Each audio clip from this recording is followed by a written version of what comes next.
নমস্কার বন্ধুরা, আমি সুমি আসাম থেকে আর তোমাদের সবাইকে স্বাগত করছি আমার চ্যানেল মিস হিচকিতে।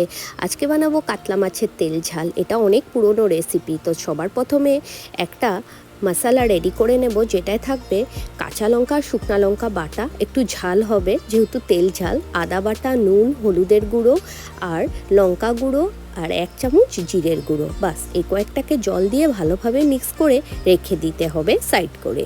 তারপরে কড়াইয়ের মধ্যে সর্ষের তেল নিয়ে ওটার মধ্যে ফোড়নে অ্যাড করতে হবে এলাচ থেতু করে নেওয়া। আমি এখানে 3টে এলাচ ইউজ করেছি 4 পিস মাছের জন্য। তো কাতলা মাছের 4 পিস পেটি নিয়ে নিয়েছি। এই পেটিগুলিকে নুন দিয়ে সামান্য মেখে রেখেছিলাম, কিন্তু হলুদ ব্যবহার করিনি। তো এটা হলুদ দিতে লাগে না, এইভাবেই হবে।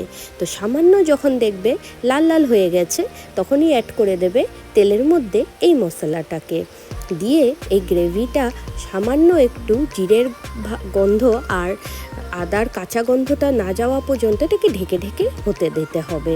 আর সামান্য একটু কালো জিরে দিয়ে দিতে হবে। এটা কিন্তু তেলে দেবে না, এটা মশলাটা দেওয়ার পরেই দেবে।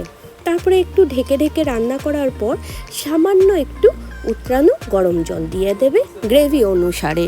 দেওয়ার পর লাস্টে অ্যাড করে দেবে ধনে পাতা। আমি এখানে বিলেতি ধনে পাতা অ্যাড করেছি। আমাদের এখানে এখন সব জায়গাতেই বিলেতি ধনে পাতা উঠছে।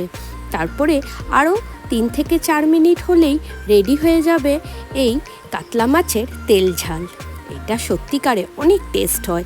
যদি ভালো লেগে থাকে চ্যানেলকে অবশ্যই সাবস্ক্রাইব করো।